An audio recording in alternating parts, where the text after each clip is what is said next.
안녕하세요. 오늘의 데일리 뉴스레터에 오신 것을 환영합니다. 1. KF21의 바쁜 한 해. 2. 빚을 피하기 위한 음모. 3. 어떤 기술도 이전하지 않을 것.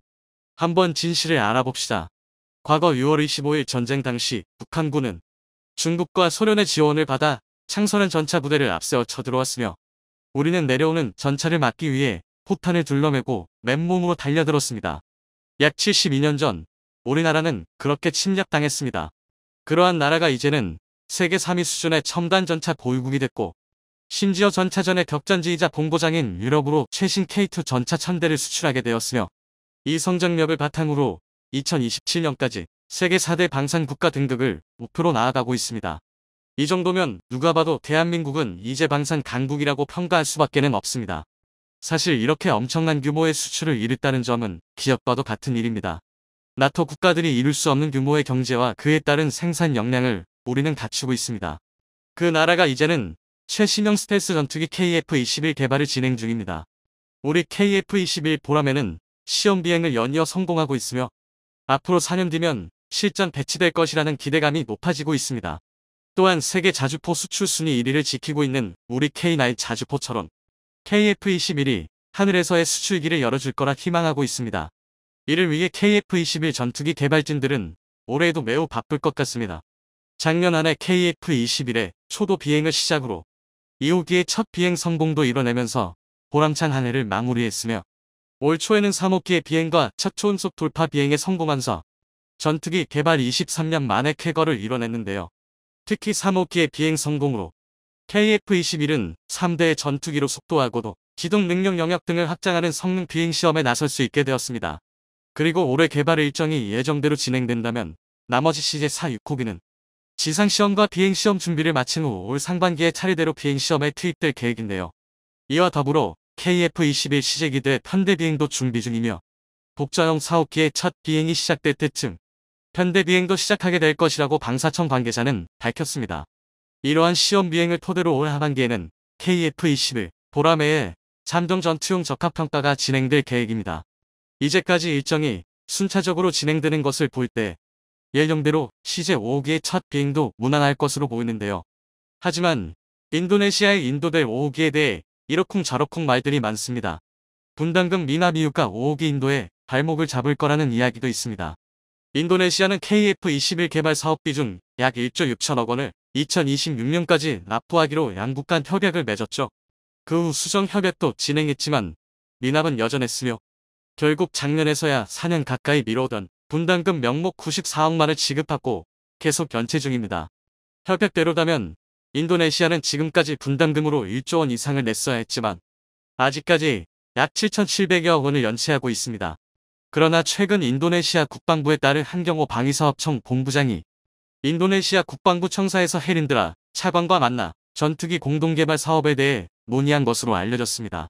이 자리에서 인도네시아 국방부 핵심 관계자로 평가되는 헤린드라 차관은 지난해 분담금 일부 지불이 약속의 증거라며 적극적으로 공동 개발 의지를 호소했다고 합니다.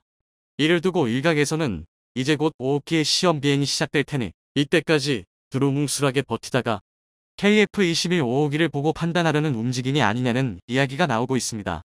이런 인도네시아의 행동은 KF-21 전투기 개발 프로그램이 자국 내 첨단 항공 기술을 습득할 수 있는 절호의 기회로 판단하고 있는 것 같으며 이번 기회를 놓치게 된다면 다시는 항공산업 발전을 이룰 수 없을 것으로 생각하는 것 같습니다. 그들이 왜 이렇게 항공산업에 집착하는지 알기 위해선 인도네시아의 지리적 환경을 살펴볼 필요가 있습니다. 인도네시아의 국토 면적은 한반도의 약 8.6배에 달하지만 세계에서 가장 많은 섬으로 이뤄진 나라로 항공기는 필수 불가결한 교통수단입니다. 이 때문에 항공산업이 발달했지만 전 세계적으로 수출될 만한 기술력과 제품은 가지고 있지는 못합니다.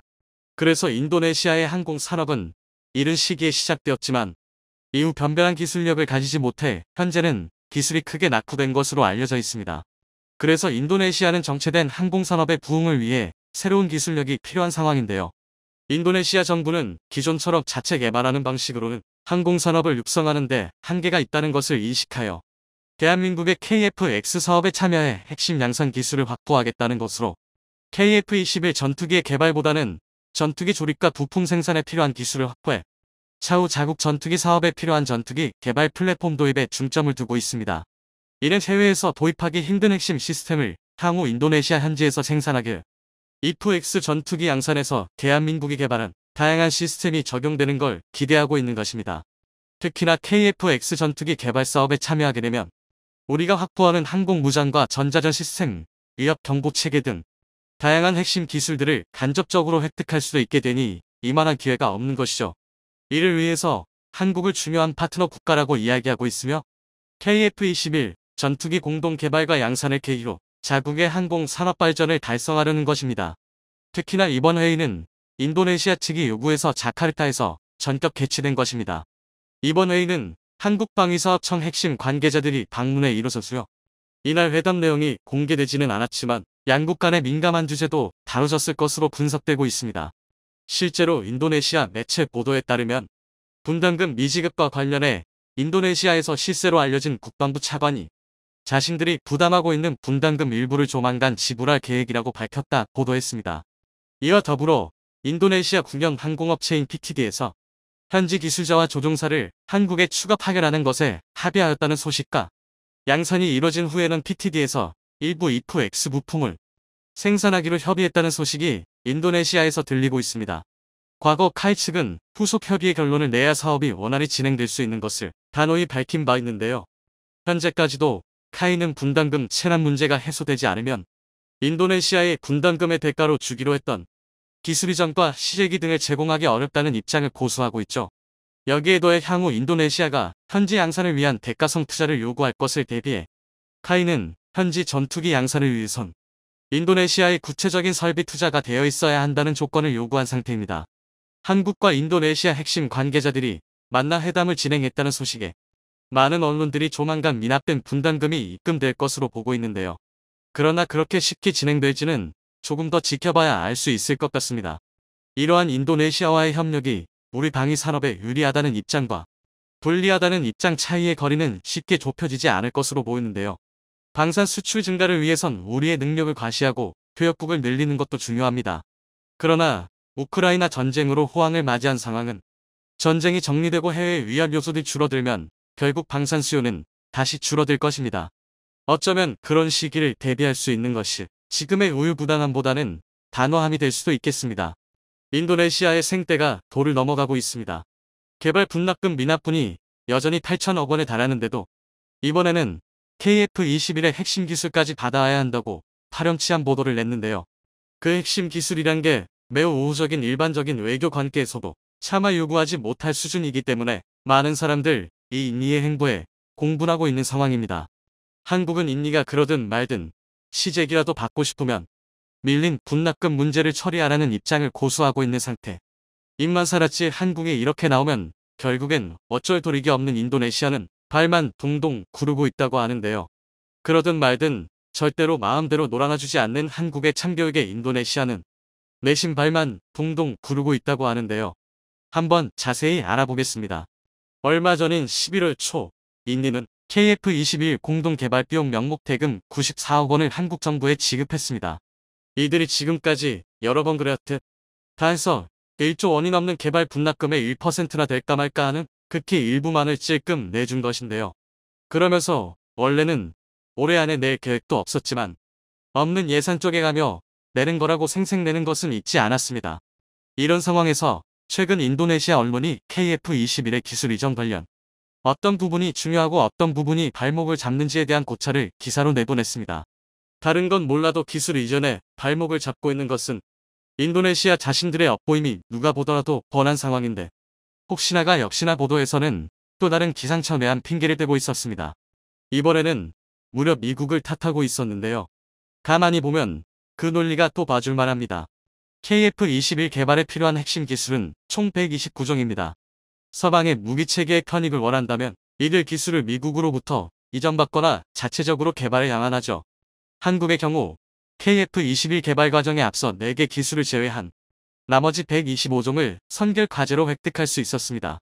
하지만 제외된 핵심 기술 사정만은 미국이 한사코 이전을 거부했죠. 남겨진 방법은 한 가지, 국산화였고 한국은 이를 보란듯이 해냈습니다. 이때 획득한 기술 사종이 이사 레이더, 적외선 탐색 장비 아르스트, 전자광학 표적 추적 장비 TGT, 전자파 방해 장비 RF 제머로 하나하나가 현대적인 전투기를 만드는데 필수적으로 들어가야 하는 중요한 기술들입니다. 인도네시아 역시 전투기 획득을 위해 이 핵심 기술 이전을 미국에 요청했는데요. 인도네시아의 경우 한국보다 더 적은 120종만을 허가받을 수 있었고, 만약 한국으로부터 KF-21을 인도받게 되더라도 허가받지 못한 5종의 핵심 기술은 봉인되어야 합니다. 이는 미국이 인리를 한국만큼 신뢰하지 않기 때문입니다. 단적으로 말해서 인리는 미국의 편이 아닙니다.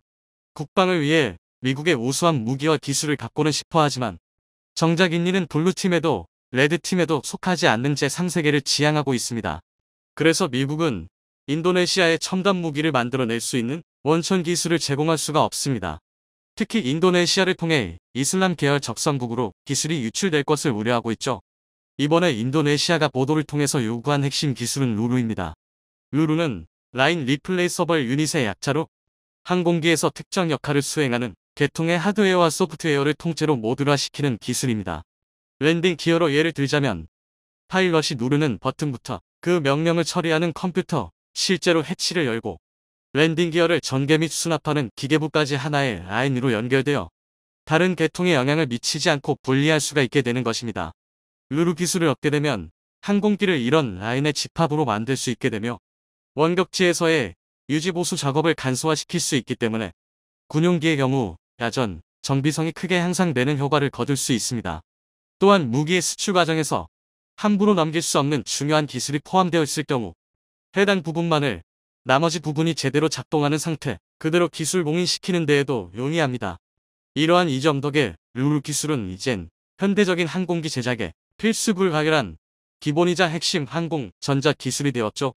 한국의 경우 과거 미국으로부터 KF-16의 생산면을 따오면서 루루의 기술 일체를 확보할 수 있었습니다.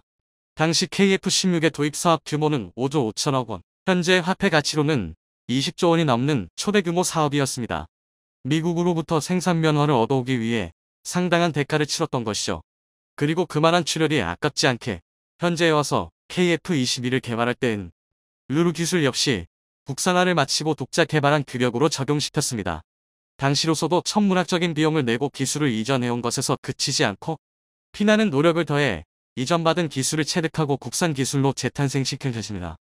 그런데 인도네시아는 미국으로부터 루루의 기술 이전을 허가받지 못했습니다.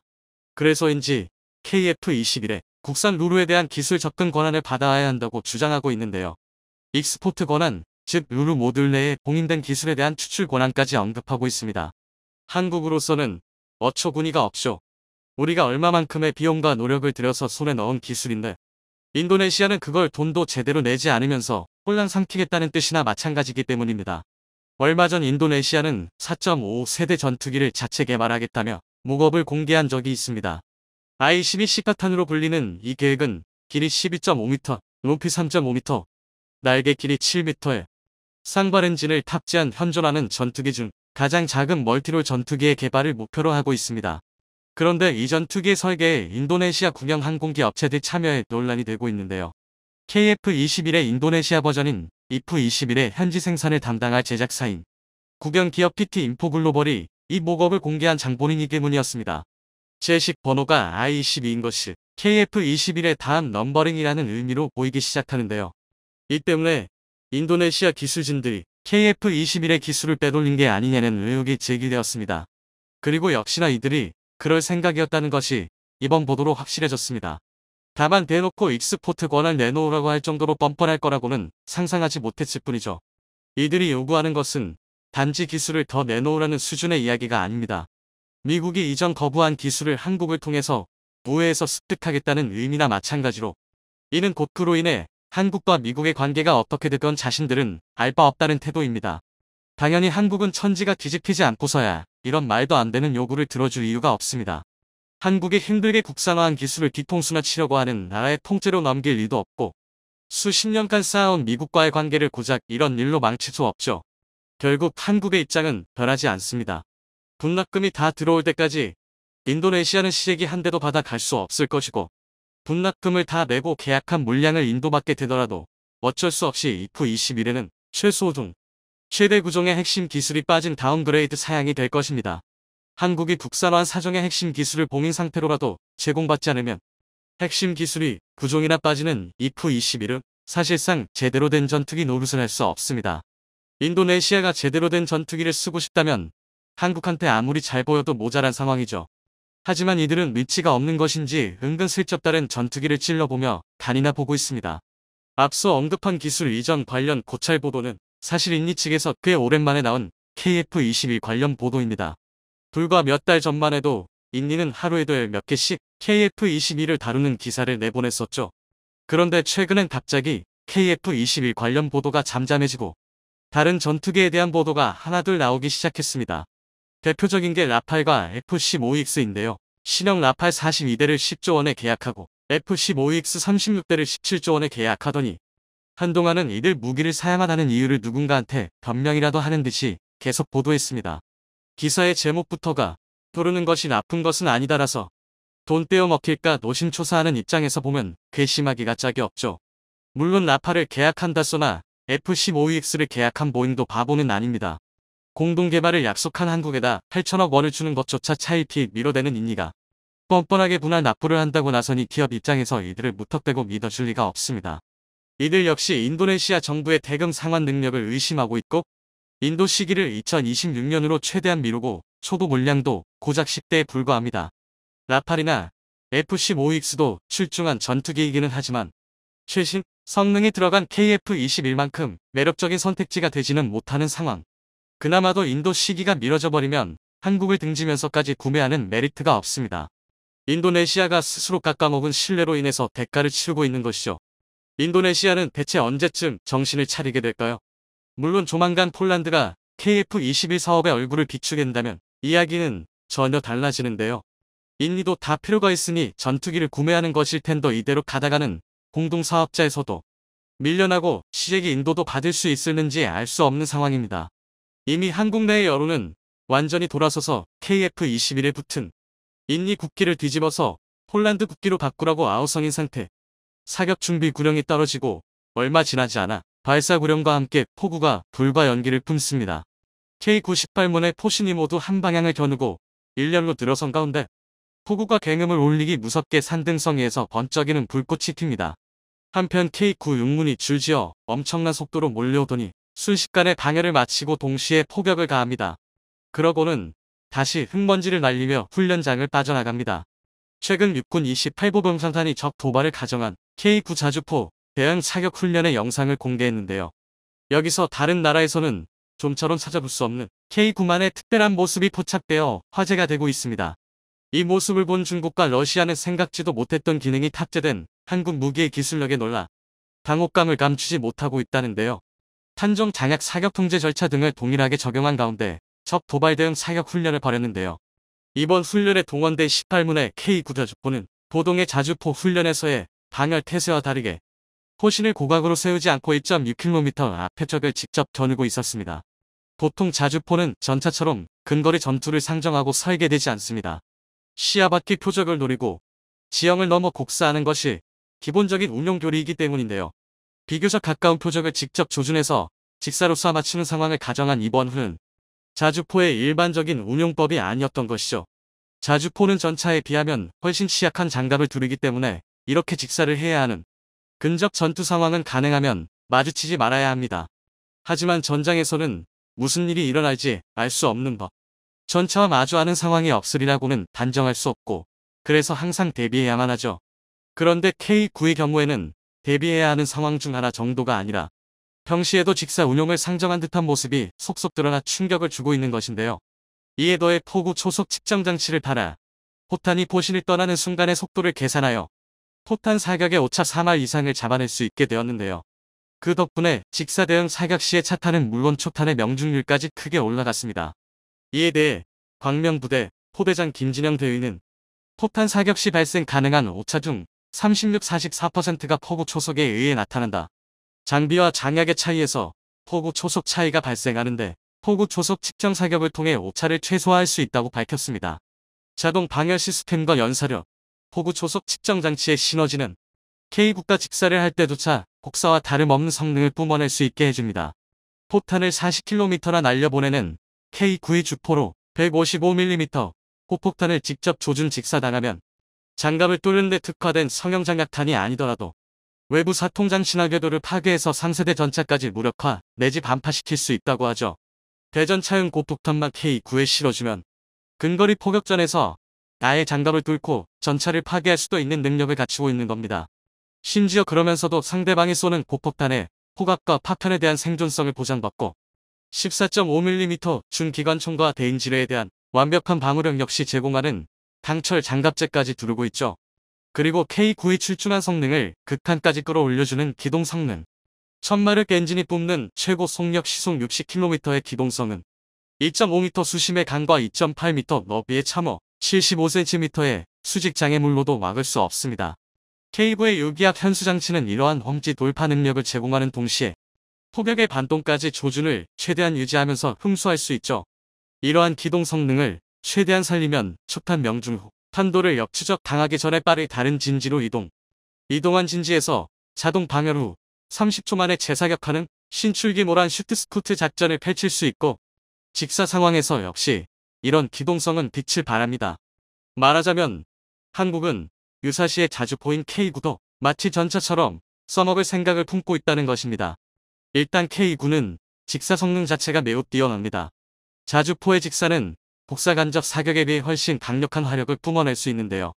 간접 사격의 화력은 표적 직격 시가 아니라 지근거리 폭발 시 표적에 줄 수 있는 피해를 기준으로 산정하는데 곡사로는 전표적의 정확한 명중이 쉽지 않기 때문입니다. 반면 직접 사격은 탄도를 그리며 수십 킬로미터를 날아갈 수 있는 운동에너지를 표적에 직접 꽂아 넣는 사격이죠. 이 둘을 비교하면 당연히 직사가 압도적인 피해를 줄 수가 있는 것입니다. 다만 아군의 관측 지원을 받아 확보한 표적 좌표를 바탕으로 각도와 장약을 계산해서 쏘는 곡사와는 달리 직사 상황에서는 표적 식별도, 조준도, 발사도, 대조준까지 모두 포수가 맡아야 합니다. 그래서 포수의 역량 차이에 따라 직사의 성공률은 천차만별이며 작전에서 중요한 역할을 맡길 만한 신뢰성은 기대하지 않고 비상시에만 고려하는 운용법 취급을 받죠. 그런데 K9에 적용된 한국만의 기술력은 이런 직사 운용에도 신뢰성을 부여합니다. 먼저 자동 방열 시스템이 있는데요. 여기서의 방열은 열을 내보내 포신을 시키는 방열이 아니라 화포의 사격 준비 태세를 말하는 방열입니다. 즉 K9는 적을 식별해 조준 후 발사하고 반동으로 어긋난 조준을 다시 수정해 차탄을 쏘는 일련의 방열 과정을 포수한테만 맡기지 않고 외부의 사격 통제 체계를 통해서 전부 자동으로 수행할 수도 있다는 것입니다. 다음은 사격 성능입니다. K9는 직사를 하지 않을 때도 최대 사거리 40km, 15초 안에 3발을 쏘는 급속 사격과 3분 연속, 분당 6발을 사격하는 최대 발사속도 사격이 가능하죠. 첫 3발은 5초에 한 번씩, 그 다음 24발은 10초에 한 번씩, 40km 바퀴 표적 머리 위에다 155mm 포폭탄을 쏟아버릴 수 있다는 것입니다. 이걸 직사할 경우 탄속이 초속 1000m, 마하 2.9에 달합니다. 그리고 K9 운용부대는 이러한 기동을 살리는 훈련을 상시 진행하고 있죠. 이렇게 자주포 하나에 몰아넣기에는 과하다 싶은 성능을 갖추고 있다 보니 설계부터가 적어도 전차와의 일시적 근접전 혹은 전차로의 전용까지를 염두에 두고 있는 게 아니냐는 말이 나올 만도 한 것입니다. 최근엔 폴란드가 한국과 방산 빅딜을 진행하면서 K9 자주포 역시 648문이나 사갔는데요. 덕분에 K9의 직사 포격을 가장 먼저 얻어맞은 나라는 러시아가 될 가능성이 길었습니다. 폴란드가 K9를 이토록 매력적으로 생각한 이유가 바로 곡사와 직사를 자유자재로 넘나드는 성능 때문이라고도 할 수 있는데요. 폴란드의 북쪽은 강이 흐르는 평지, 남쪽은 산지로 폴란드군은 두 가지 지역 모두에서 싸울 수 있는 성능을 갖춰야만 합니다. 그리고 우크라이나 무기 공여로 인해 전력 공백이 발생해 발등에 불이 떨어진 폴란드는 한 가지 무기만 구매해 양쪽 전장을 모두 지배할 수 있기를 원할 것입니다. 그런 점에서 K9는 평지에선 화력 지원을 하다가 적 전차의 전선이 돌파당하면 직사로 전환해 근접전을 수행하고 산지에선 40km에 달하는 사거리를 살려 산등성의 너머로 포탄을 뿌리는 폴란드가 원하는 바로 그 성능을 지니고 있었던 것이죠. 이러한 성능은 비단 폴란드뿐만 아니라 산과 평지가 조합된 전장이라면 어디서라도 엄청난 강점인데요. 폴란드가 나토를 대표해 한국 무기시장에 어서 지갑을 연 만큼 K9의 수출 역시 추후 나토에 소속된 여러 국가까지 확대될 전망입니다. K9의 개발 과정, 비화 중에서 사격 시험 중 안타깝게 목숨을 잃은 연구원의 이야기가 있죠. 1997년 K9 실험 시제 1호기는 현 하나디펜스의 전신인 삼성테크인 연구원들이 참여하는 최대 발사 속도 기술 시험을 앞두고 있었습니다. 시제기 개발과 시험 평가 때부터 팀워크를 다져온 포반장 국과연 강신천 선임연구원, 사수 삼성테크인 정동수 대리, 부사수 국과연 조기호 기술원, 탄약수 삼성테크인 안병철 대리가 차례로 탑승했습니다. 이들은 그동안 사격 때마다 장비의 이상 유무 판단과 점검을 완벽에 가깝게 수행해왔죠. 두 발이 9초의 간격으로 연이에 발사된 후 세 번째 탄이 장전되었지만 이번에는 발사 시간이 지났는데도 사격이 되지 않았는데요. 방호벽 뒤에서 대기하던 연구개발진이 불길한 예감을 느끼고 소화기를 들고 뛰어갔지만 이미 자주포 내부는 화재에 휩싸여 있었죠. 탄약수 안병철 대리는 탈출했지만 부사수 조기호 기술원은 등에 불이 붙고 포반장 강신천 연구원은 손등을 크게 대었습니다. 그리고 사수였던 정동수 대리는 가장 심한 화상을 입고 말았죠. 당시 소화기를 들고 뛰어갔던 박승근 과장은 불은 자주포 내에서 계속 타고 있었고 사수석에 앉았던 정동수 대리가 잠시 후 하염을 뚫고 나왔는데 심한 화상을 입은 상태였다. 사람의 정신력이란 게 대단한 것이 그 상황에서도 내 목소리를 알아듣고 다른 사람들은 다친 데 없느냐고 묻고는 고동으로 신음하기 시작했다. 이것이 그와 내가 나눈 마지막 대화였다. 고 증언했습니다. 결국 정동수 대리는 연구개발진 모두의 염원에도 불구하고 한 달 후 34세의 나이에 부인과 아들을 남겨놓고 세상을 떠나고 말았죠. 당시 삼성테크인 공장장이었던 한상수 씨는 장례식 날 정대리 무덤 앞에서 모두 서로 개안고 울었다. 산을 내려오면서 서로 말은 안 했지만 정대리가 함께했던 신자포개는 꼭 우리 손으로 성공시켜 먼저 간 정대리의 몫을 다해야 한다고 각자 다짐했을 것이다. 그리고 마침내 우리는 이렇게 해냈다. 고 말했습니다. 이렇듯 연구원들의 피와 땀이 서린 K9 자주포는 지금은 한국 명품 방산의 아이콘이자 세계 자주포 시장의 절반 이상을 접수하는 든든한 효자 상품이 되었습니다. K9 자주포가 성능은 물론 가격까지 세계 최상 위급 스펙을 달성해 누구도 감히 따라올 수 없는 지위를 선점할 수 있었던 것은 가족과 나라를 지키기 위해 내 한 몸 불사를 각오가 있는 한국인의 한과 얼이 녹아있기 때문 아니었을까요?